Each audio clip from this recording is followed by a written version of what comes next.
All right, thanks everyone for joining. We might just kick off, it's 8 o'clock. So yeah, we'll get started and I'm sure there'll be a few other people that roll up as we go. I'm assuming everyone can see my screen okay? Maybe if someone wants to unmute and just say yes or no. Yep, few hands. Yeah, so just, I guess with COVID, hopefully a lot of you guys have used Zoom now more than we normally would have.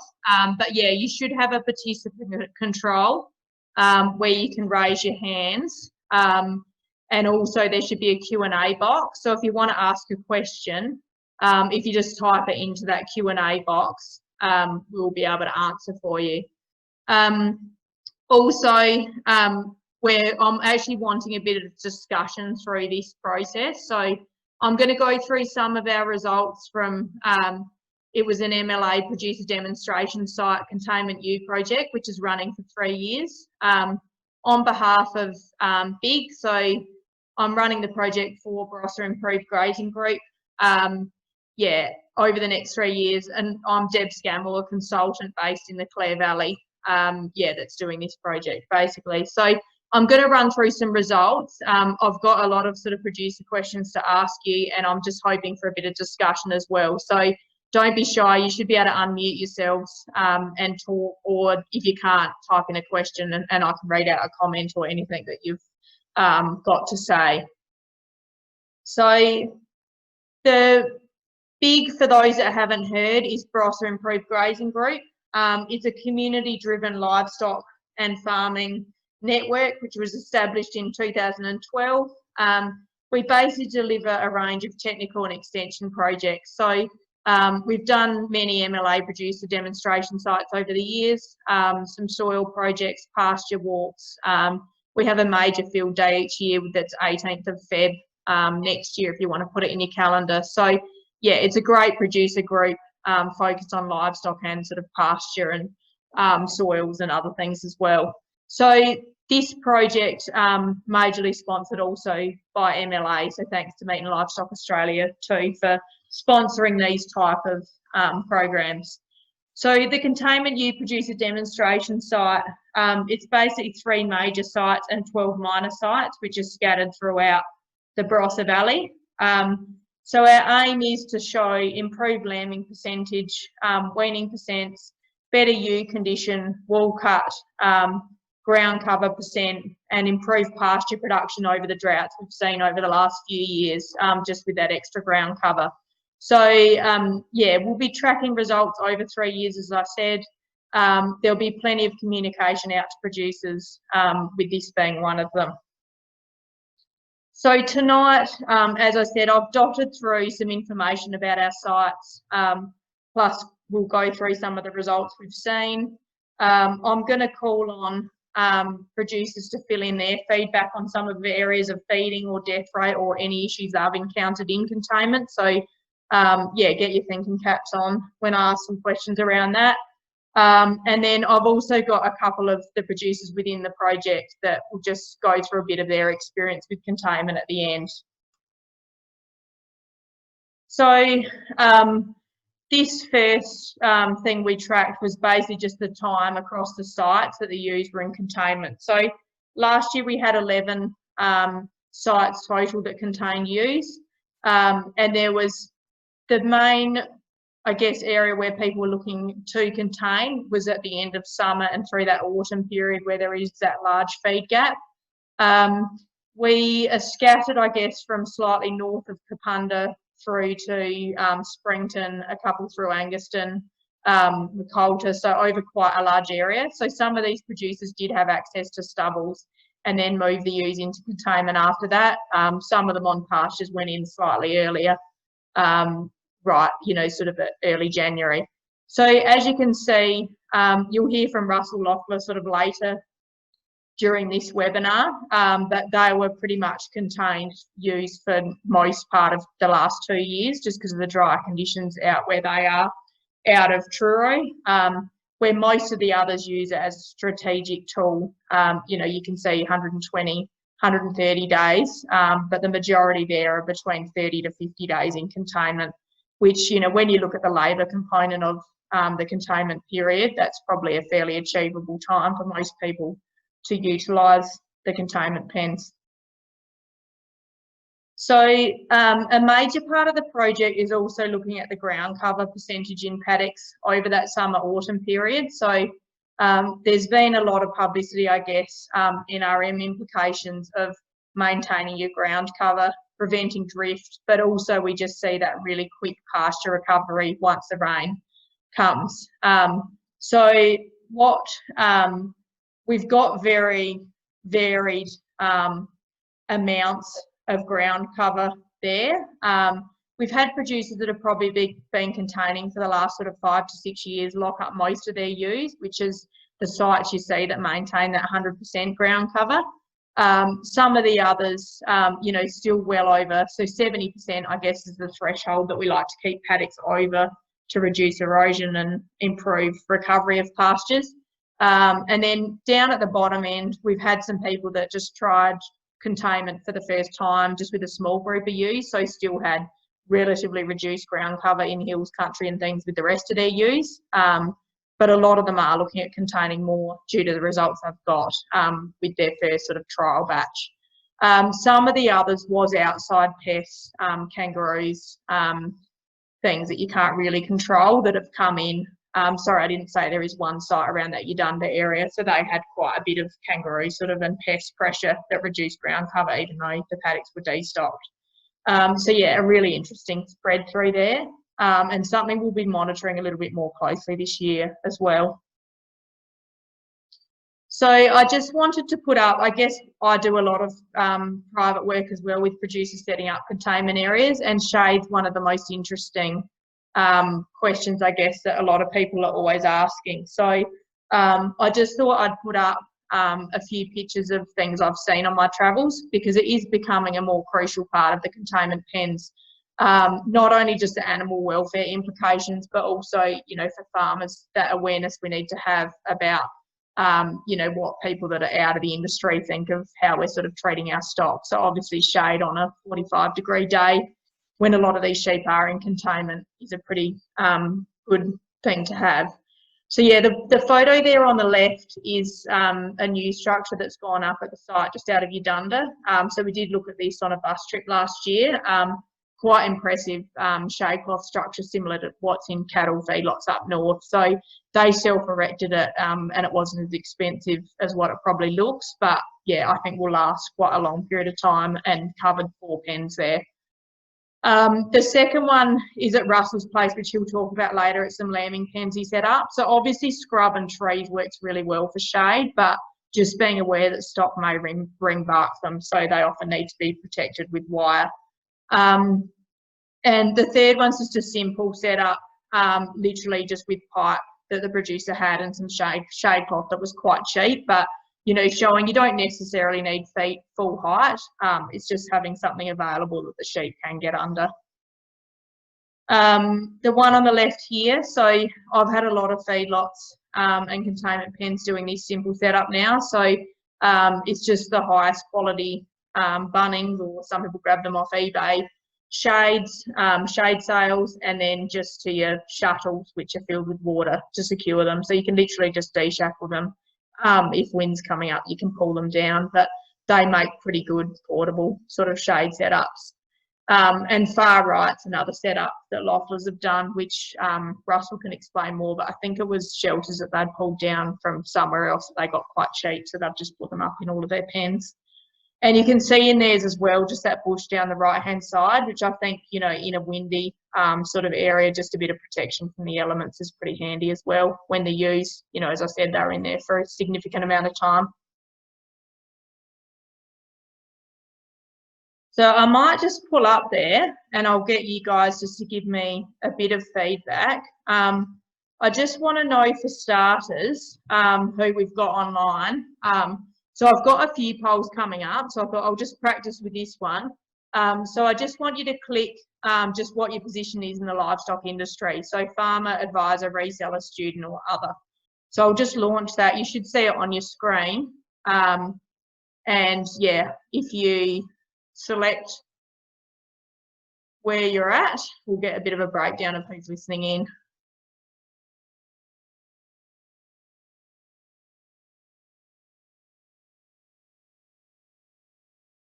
So a few more to vote. Hopefully everyone's able to see that. I think we're nearly there. Yep.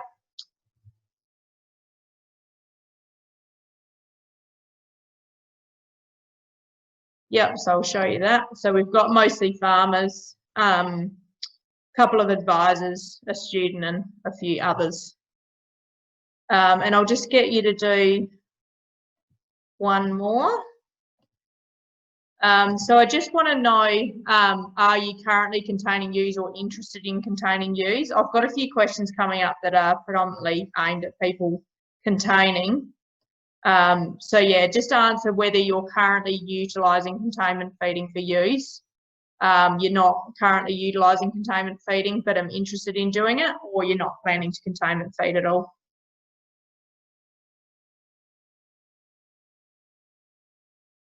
Few more to go. That's all right, advisors obviously don't answer that, so there'll be a few less. Yeah, so you should be able to see that. We've got 7 currently using containment and 8 that are interested in implementing it. Thank you for that. I'll go through a few more of those as we go. Yeah, so I'm just going to run through. So these are some pictures just of some of the feeding systems we're using in this project as well. So the best thing about, I guess, running the 15 sites is there's many different ways that you can skin a cat, basically. So, you know, we're working towards the energy requirements of the ewes, but how that grain and hay is delivered, there's many different systems. And you know, it often comes down to labour, the number of ewes you're doing, and also machinery and infrastructure you've got available to mix feed. So this one's William Hearns, who I think is online. So thank you, William. But this is, so William's basically doing a hay and water pen, and then he's letting ewes out every second day or towards the end every day, and just grain feeding a formulated amount in that trough setup that you can see on the right-hand side. So basically, he'll just let out mobs of ewes at a time, and yeah, let them all line up along that trough and eat their allocated amount. And then they've got hay and straw and other roughage sort of available to eat on the days in between. So, you know, relatively labour intensive, but a fairly low cost setup as far as feeding quite a large number of ewes.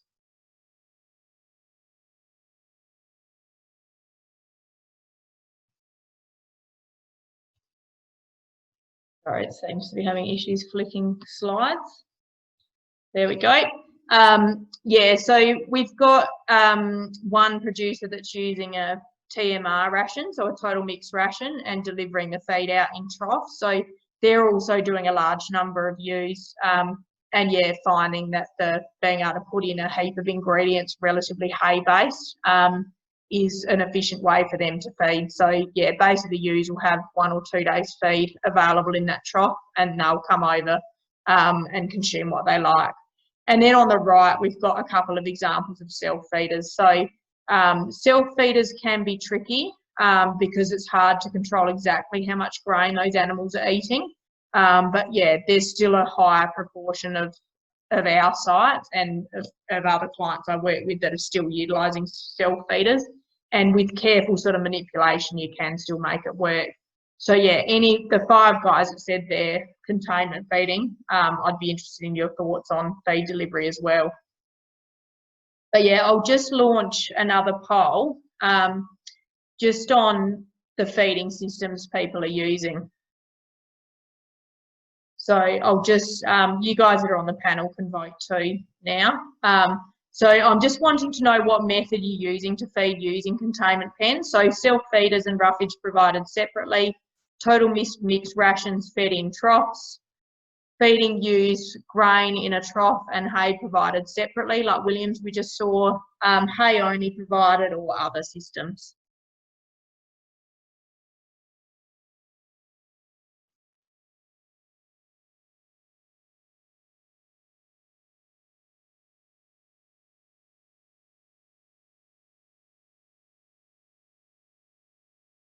So everyone voted? A few more coming in. We'll just wait 20 more seconds. We'll get a couple more in.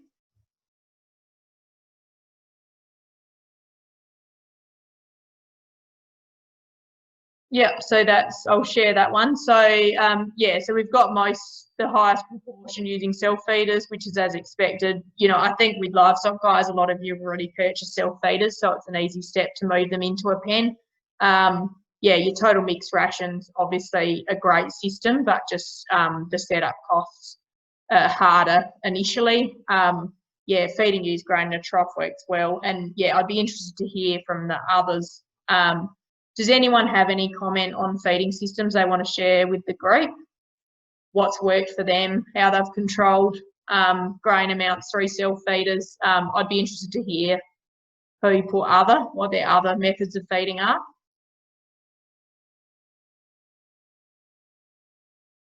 Yep, I'll try and unmute. I'm not sure, are you guys able to unmute yourself? Maybe not.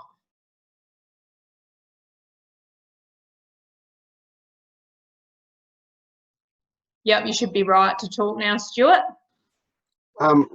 We're going to use fine chop silage. Yeah. We've got to make it. Haven't made it yet. We were going to use shade cloth, but then people have told me the sheep eat the shade cloth as the trough. So we might have to go back to rubber belting, but we haven't done it yet. Yeah, okay, yeah. So, and a lot of people are using a product called Polybelt now, which works quite well. It's similar to rubber belting, but a bit of a more of a poly type product that comes out of Queensland. But yeah, I haven't had sheep eat shade cloth in the past. Most people go for the heaviest duty grade they can. But I think it definitely doesn't last as long as your Polybelt or rubber belting. Right, thank you. Has anyone else got any comment on how they're planning to feed, or what's worked or what hasn't worked, any issues they've had with feeding systems? Nope, that's all right. I've got a few other questions, so we'll move on from there. Sorry, Deb, it's Georgie here. You've got a question there from William that says he's happy with trailing grain because he knows that each ewe gets close to their ration. Yep, sorry, thanks for that. I did just see that. Yeah, so yeah, that is a very good point. As we said, it's a bit more labour intensive letting them in and out of pens, but it means you can deliver the grain while the ewes aren't in there, which is helpful. And also, as he said, if they're all lined up at the trough, yeah, you can be pretty confident they're getting what they need. We've just had another question asking if you can feed directly on the ground. The only problem with that is wastage, and also some of the health issues we'll touch on a little bit later. You can end up with things that are sort of living in the soil that you don't necessarily want the sheep to pick up. So, you know, it can be all right for a short-term sort of strategy, but, you know, long-term, you probably get a better result in a trough. Yeah, thank you for that. So I'll just run through feed costs, and we probably need to draw these figures out a little more. We did have a session within our group of producers. So I'm going to run through where the feed costs sat for all of our sites.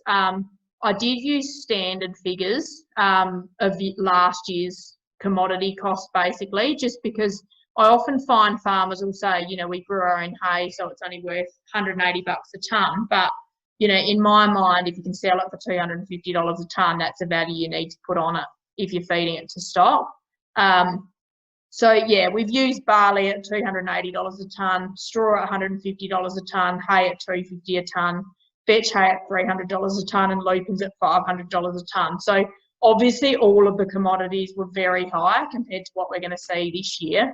And also, I think the hay cost is reflected in a lot of these overall feed costs, because anyone that relied on hay, the cost per day was a lot more than those that fed straw and barley. So basically, when we work out rations, you know, we're trying to meet the energy requirements of those stock. The benefit of containing them is that they're utilising less energy by being in a pen. But yeah, you're still meeting, you know, often medium to late pregnancy requirements of singles or twins. So when you look there, the red bars in this graph are the guys that kept their twin values separate. So we've got, yeah, what is there, 5 of the sites there that we've got a twin cost. And as you can see there, the cheaper ones were generally straw and barley. There's one producer showing there, Fowlers at Springton, that his rations do look considerably cheap, and it's basically because he was using quite good quality straw from far north. So it was basically valued at $150 a tonne, but energy-wise it was exceptional, probably better than most of the hay we're cutting this year. So yeah, depending on what they're utilising as ingredients, but you know, all of these rations were basically checked to meet energy requirements. So you know, you're looking at a range from sort of just over 25 cents up to 45 cents a day.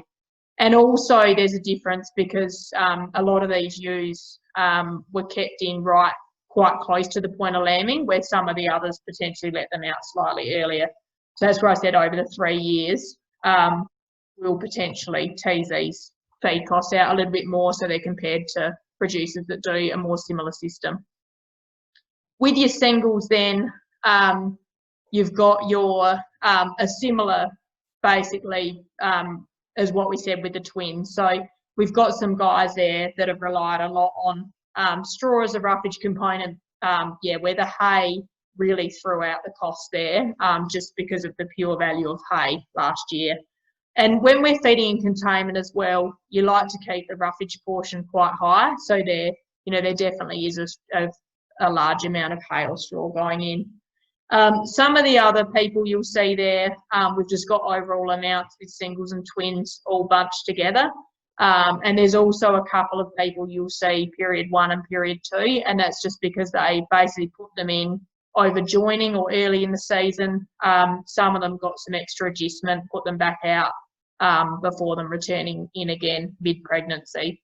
So yeah, there's a good sort of variation there, I guess, in feeding costs and feeding ingredients. So one of the things we're planning to do a little bit more of is condition scoring in containment.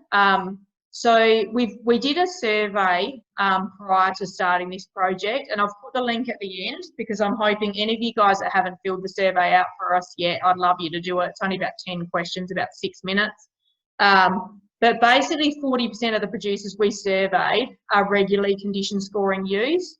21% of the producers surveyed and those involved in this project are splitting ewes in pens based on condition score. So as you know, if you get a large group of ewes, they might all go in at condition score 3.2, but as you feed them, they always end up with skinnies and fats kind of in one pen. So, you know, obviously a month of containment, you're not going to get a huge problem, but, you know, some of these people that have contained over long periods, you start to see some huge issues with skinny and fat ewes. So I'll just get you guys to answer on this one as well, just on how you're using condition score. So do you regularly condition score in containment to assist with adjusting your containment ration? So I've got there, yes, regularly, occasionally, or no. Do you sort ewes out in pens of fats and skinnies in containment so they can be fed more precisely?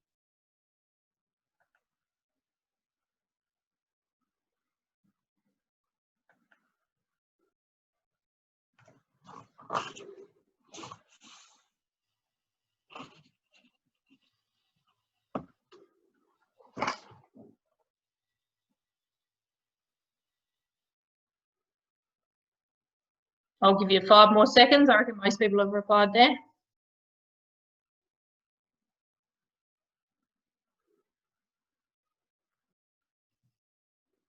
Thank you very much for that.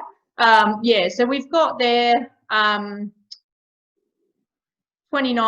doing it regularly, 50% occasionally, 21% not at all, and then 43% sorting them out, 43% sometimes, and 14% not at all. So we'll talk a little bit on some of the health issues in containment, but yeah, a lot of the issues end up being either fats or skinnies, where the ones in optimum condition score often do quite well and end up with high lambing results. Does anyone have any comment on condition scoring or how they've found it on their own containment pens or property.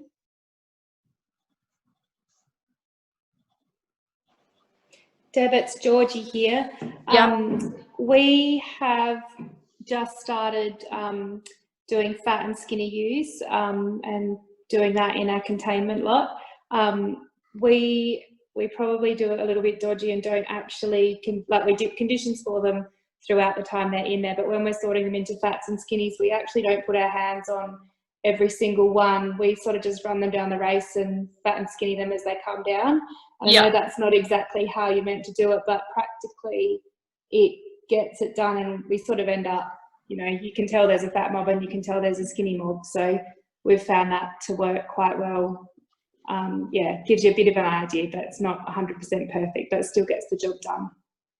Yeah, that sounds good, thank you. Yeah, someone's actually asked as well in the questions, how often would you condition score, like fortnightly or monthly? So I guess in containment we see they can change relatively quickly. But yeah, it's also looking at labour. So, you know, if they're in there for 2 to 3 months, I'd say you're more likely to do it every 3 to 4 weeks. But yeah, if you've got ewes that are fat and you've done a ration adjustment, you know, it potentially is worth just having a quick look at how they're going a bit sooner than that. But yeah, it's a bit of a, you know, obviously weekly is perfect, but no one's going to do it because of labour. So it's looking at that 3 to 4 weeks is perfect. Yeah, so we also had huge variation with the death percentage in containment, and we also track the death percent after containment up through that pre-lambing and over-lambing sort of period, just because I find there's often issues that come out of the containment feeding, you know, fat ewes, mineral issues that have occurred in containment that then show up when the animals are lambing. So as you can see there across the various sites, we've had some really large issues and some have been exceptional, which is, I think, is a pretty expected trend across producers doing lots of different things. So we did have quite a large incidence of prolapse on a couple of the sites, which yeah, is the in containment higher death rate you can see on a couple of those properties. And that's been an ongoing issue, yeah, and we can't relate it to overfeeding, tail length, dust, or any of the standard sort of things. So that's something we're trying to look a bit closer into on those particular sites. We've also had some trouble lambing. So there was one site that their singles ended up too big, basically, and then they had trouble lambing post-containment and lost a high number of singles due to that. Their twins were quite good. So yeah, that's one where we'll definitely be monitoring closer with condition score over the time. We had a couple of just odd deaths to things like pulpy kidney, just animals we think suspect with missed vaccinations, just on, you know, 1 or 2 animals within a huge mob. Some acidosis issues, and then, you know, one I've seen in individual clients and this project, a huge number of metabolic disorders. So skinny and fat ewes getting preg tox, calcium, magnesium deficiencies being quite serious this year. So I'm just going to hand over, hopefully Colin Trengrove's online. I'm just going to get him just to talk for just a couple of minutes on, yeah, hypocalcemia, which animals autopsied out of containment, we've seen quite a large issue this year. So I'm just going to get him to talk briefly to you guys about that. Yeah, good day, Deb. You can hear me okay, can you? Yep, thank you. Yep. No worries. So sorry, I'll introduce you a bit better, Colin. So Colin's a vet that's worked in sheep for how many years, Colin? Be about close to 40. Yeah, close. So very experienced, based out of Adelaide University now. So yeah, a great resource for people like me working on projects like this. So yeah, thanks, Colin. I'll get you to cover it off. Okay. Yep. No, certainly my interest in probably metabolic disorders is more based on a lot of experience with sheep at pasture rather than necessarily in feedlot or containment situations. But the story is somewhat similar, surprisingly. And just looking at the list of causes of death you mentioned here about the prolapse, I mean, I'd normally associate that with animals that are probably you know, over-conditioned, as I would with obviously big lambs and trouble lambing.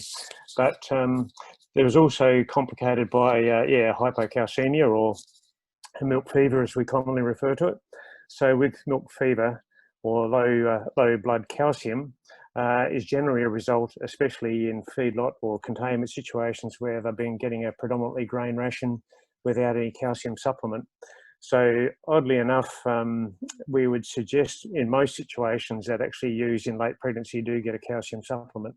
Now, whether that's just stock lime or whether it's a mixture of mag sulfate and stock lime and salt, there's a number of different varieties that we have there that would recommend. But usually a calcium supplement's a good idea. Unlike cattle, where often we advocate that they don't get calcium in the last 4 to 6 weeks prior to calving, because they do have good calcium reserves with big bones. That's not the situation in sheep. And so normally we do advocate additional calcium.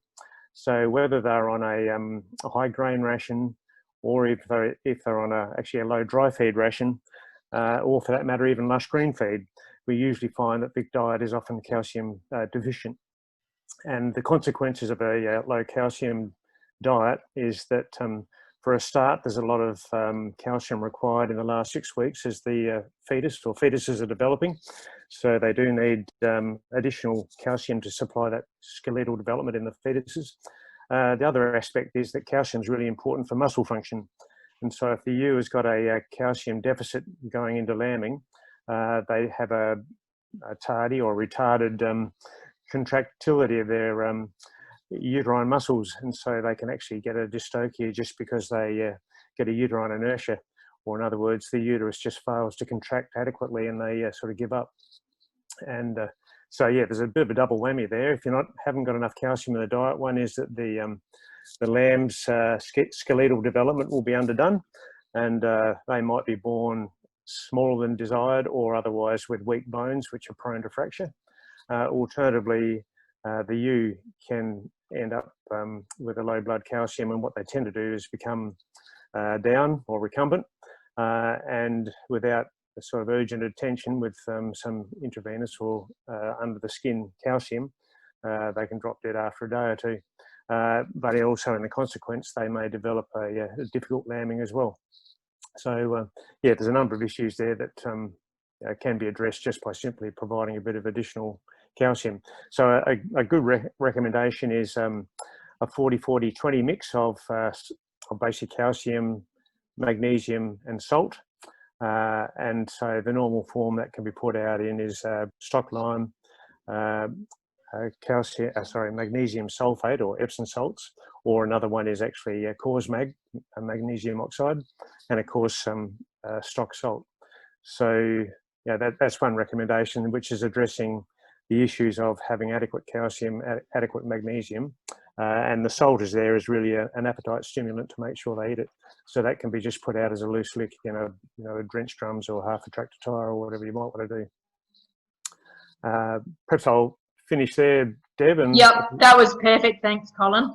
Mm-hmm. Yeah. So yeah, I'll anyone that wants any more information can contact me on that. But yeah, that was a good summary, because yeah, just something we've definitely seen a lot of over this last season, and I think just due to the high amounts of grain that a lot of people are feeding pre-lambing is really throwing out that calcium balance. But yeah, I'll just get you guys to fill in what you've found. So I guess, as I'm looking at this project, looking at, who else has had issues with prolapse or other health problems in containment is quite interesting for us. So I've also put in a couple of issues, coccidiosis, which is a soil-borne issue that animals can pick up if they're eating off the ground in feedlots or containment lots, and also Campylobacter, that's another bacteria they can get in containment. So yeah, I'll just get you guys to answer what health problems have you experienced while feeding ewes in containment or once they're let out of containment prior to lambing. So you can select more than one. Acidosis, coccidiosis, Campylobacter, pregnancy toxemia, hypocalcemia or hypomagnes, I can't ever say that word, but it's a lack of magnesium, pulpy kidney, or any other mineral or vitamin deficiencies. Often with preg tox, hypocalcemia or magnesium deficiency, you don't always quite know with adrenal autopsy. So yeah, tick what you think if you're not 100% sure.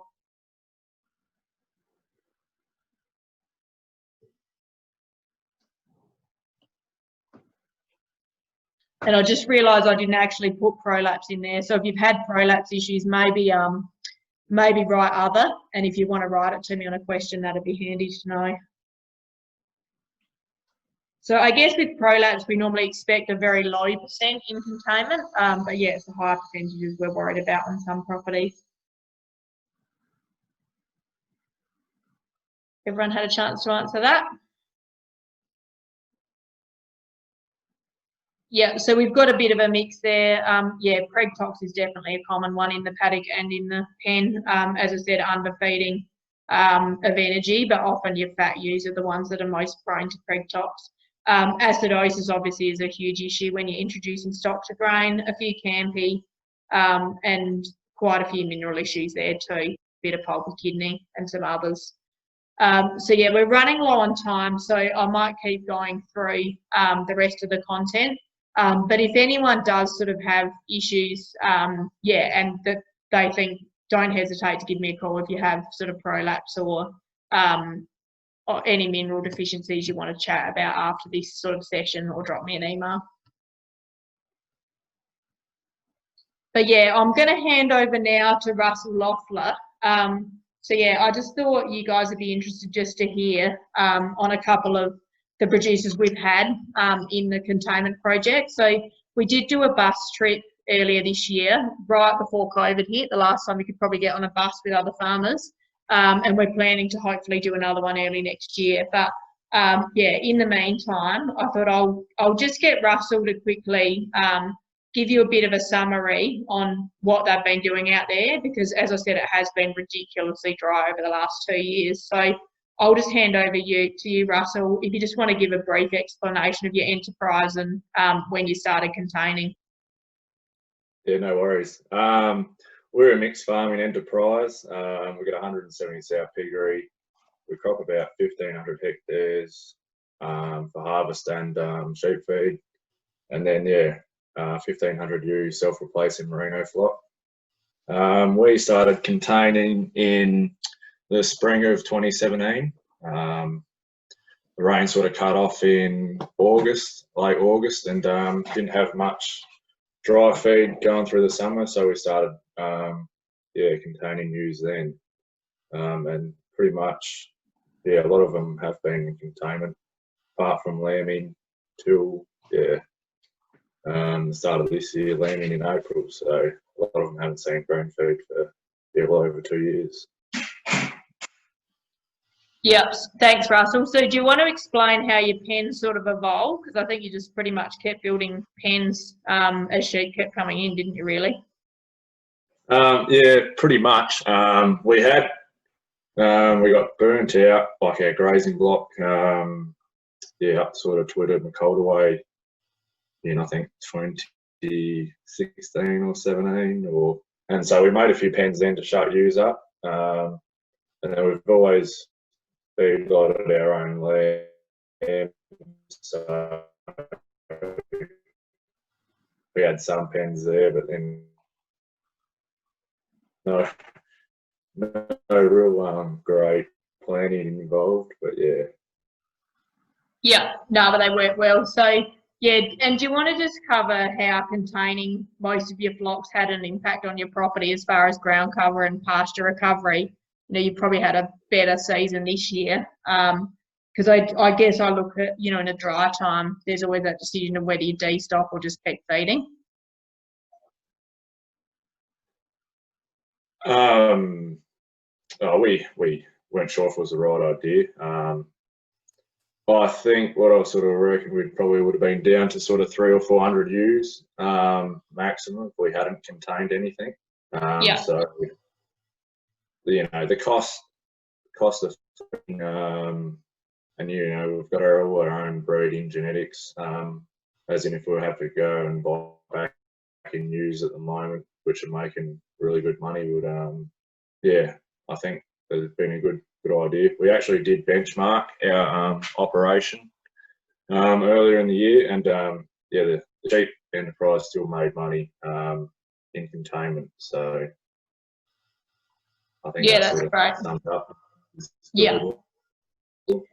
Yeah, so some of the pens here, the left-hand picture we said about the shade structures that have gone in there, a bit of shelter with the bush.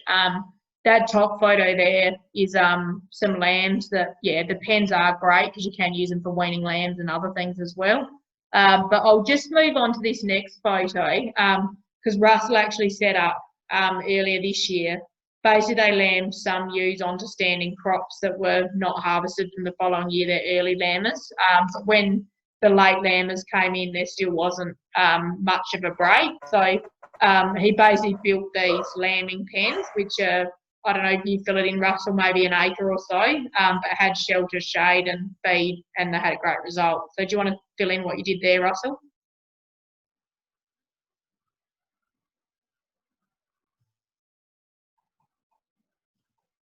We lost him.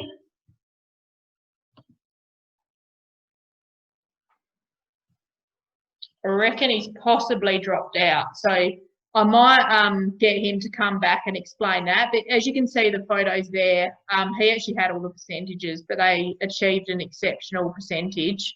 Yeah, just by providing grain in self-feeders, ad-lib hay and shade and shelter in, yeah, they're not containment pens, but they're just small lambing paddocks, I guess you'd call them, with everything the ewes needed. So Should be back. just check if he's back. No. Sorry, Deb. It just dropped out on us. Yeah, that's all right. Yep. Yeah, do you want to just fill in, Russell, just about what the plan was with these lambing paddocks and how your results went? Yeah, look, we just we're running out of paddocks to really lamb using, so we decided to fence off this scrub on a limestone rise. So the ground was going to hold well. So they're probably, you know, sort of 2 to 4 acre size pens. And we had 2 mobs of about one about 100, and the other one was about 150.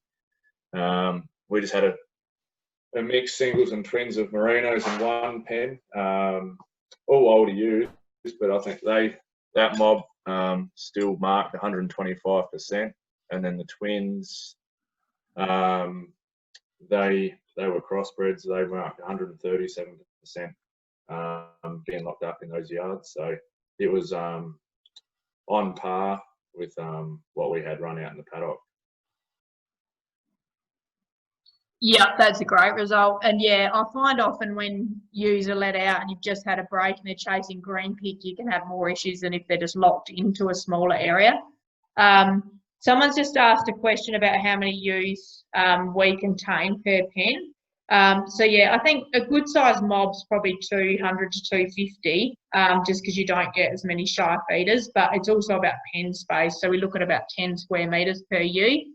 But yeah, when you get into lambing mobs like this, the closer to 100 you are with twins, the better your result generally is. So you wouldn't go too much higher than 100 twins in a small area like that, just because, yeah, you end up with a lot of mismothering issues if you have, you know, potential for 200 lambs in a lambing small paddock.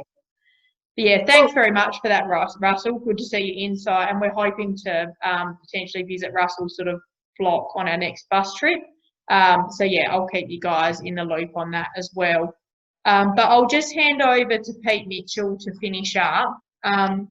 So I think another interesting one, so Pete's one of our, sorry, I didn't say Russell's one of our major sites. So we will be doing a little bit more with some individual animal management too on Russell's place. Pete Mitchell's one of our minor sites. So he's actually using a sacrifice paddock rather than some containment pens. So yeah, I'll hand over to you, Pete, who's from just out of Angaston, just to explain your enterprise and how you came to do what you did. Yeah, thanks, Deb. I won't keep you all too late tonight. Really, we probably locked up in the sacrifice paddock, just seeing how degraded everything was getting. And our paddocks are quite large, so sheep were generally more trampling it, getting back to water than they were actually finding feed. So that was mainly one of my aims. I think this sacrifice paddock's about 6 acres, roughly. It's been really good to bounce back when the season does break. You can just hold them off that grain feed a little bit longer to get ahead. So then obviously your paddock feed, depending on when the season breaks,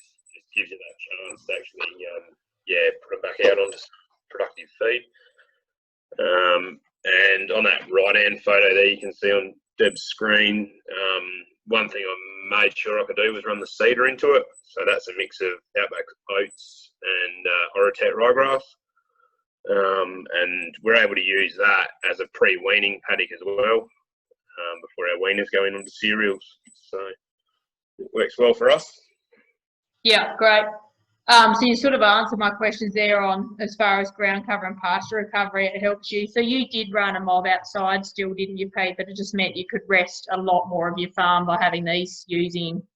Yes, so our results on the graphs Deb had before were probably a bit deceptive. So we ended up, the paddock you can see there on that big hill on the left, that actually ran out of feed. There was still water in there. So obviously last year everyone on dams was running pretty dry, as we are this year again. So to be able to lock up a couple of mobs and not have them just walking off all that energy just to get water, which would have conventionally been done here, is all for our benefit now. Yeah, great. And is there anything you'd say, Pete, to people that are looking at setting up containment areas? Because I know you were umming and ahhing about fencing some more pens, and obviously when we talk about splitting, then pens can help. But yeah, is there any advice you'd have for other producers? Probably the biggest thing is if the cost is a bit daunting to crack into it, then everyone's got a smaller paddock floating around.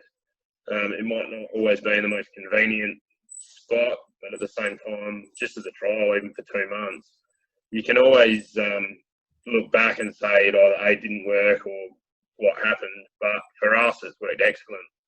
This paddock's fairly central on our property.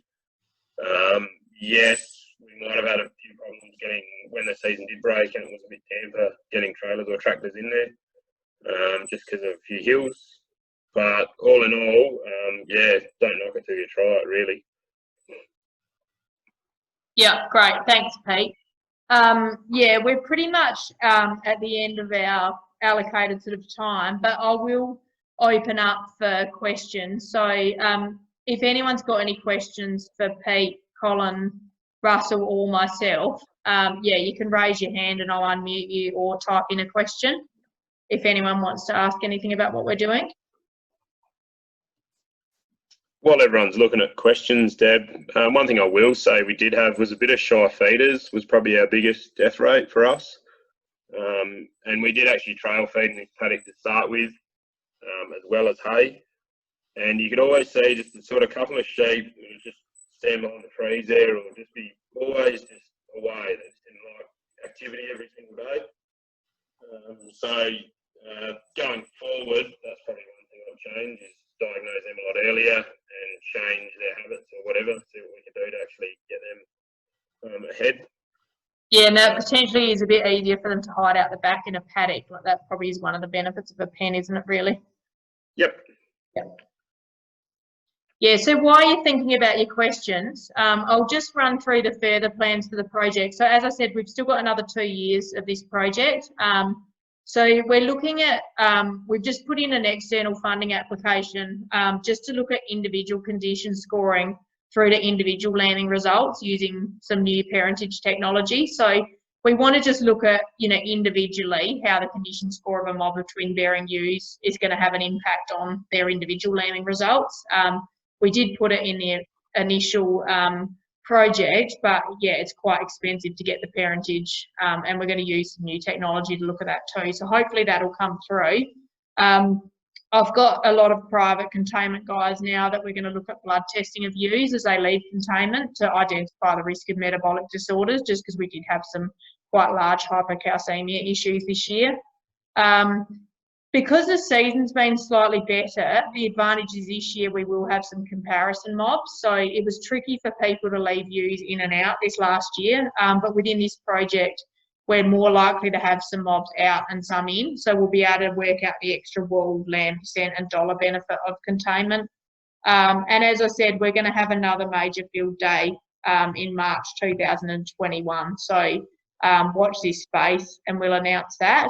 All the information and the big membership year is also starting in January and it runs through to December. So yeah, if you go onto that big website there shown at the bottom, you can keep track of the information that's coming out of this project, case studies we publish. There's also some good containment information just on setup if people are looking to set up.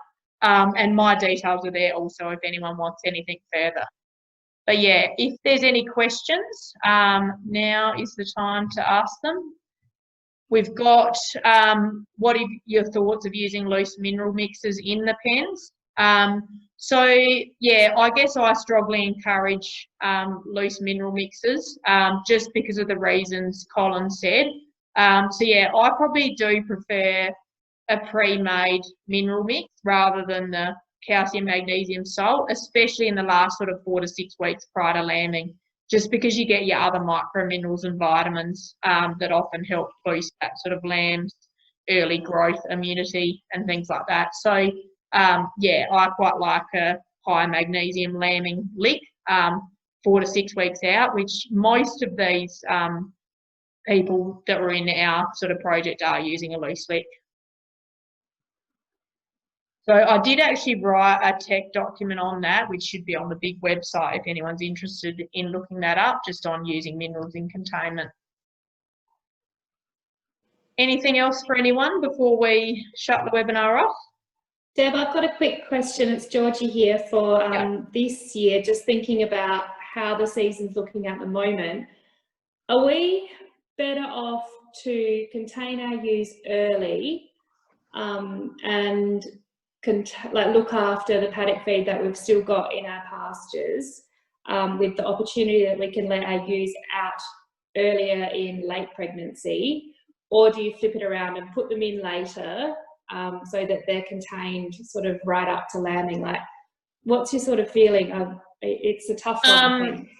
Yeah, and I find a lot of these things are hard because no one can ever, like if you had a crystal ball and you knew when the season was going to break, you'd make the right decision every year. But I always feel that you're best to keep a bulk of dry feed if you're not likely to have green feed, just because you're not wanting, you know, I see it a lot with bare paddocks and really short green pig, and the ewes just run around the paddock chasing feed. So I think if you've got that bulk dry feed, it'll definitely help. And then I think we've also seen with some of the metabolic disorders, I would definitely put it down with ewes being let out of containment too late. So, you know, I'm probably tending towards trying to get them out 3 to 4 weeks out now rather than 2 weeks out, just because I think they settle into their paddock a lot better and you reduce the risk of some of those other issues. Yeah, I think a good idea. Yep, so William's got a comment here that he's like ewes are fatter this year, so not letting them get too skinny before they shut up. So, you know, and that is probably that condition scoring that we get a bit of a rough average of the mob. Yeah, I probably end up running into issues with ewes getting too fat over summer, and then it's hard to get them back in those optimum condition scores of sort of 3 for a single and 3.5 for a twin during the containment period. So yeah, it's both ways. Don't let them get too skinny and also don't let them get too fat. Yeah, if there's nothing else, I think I've answered everything on the poll. Yeah, don't hesitate to give me a call, send me an email, and yeah, jump onto that big membership. And if you keep watch of our website, you'll see details of upcoming events like our, yeah, we're hoping to do a bus tour again in March, but obviously it will depend a little bit on COVID restrictions, but hopefully we'll be back to normal and can do that then. But yeah, thank you very much for your time and interest in the webinar. We've had heaps of people registering for the recording as well. So yeah, throughout this program, you'll just see continued communication coming out of BIG basically. So yeah, thank you very much. And thanks to the panelists, Pete, Colin and Russell, because I think individual experience with containment really helps you guys that are looking to set up. Yeah, thank you very much.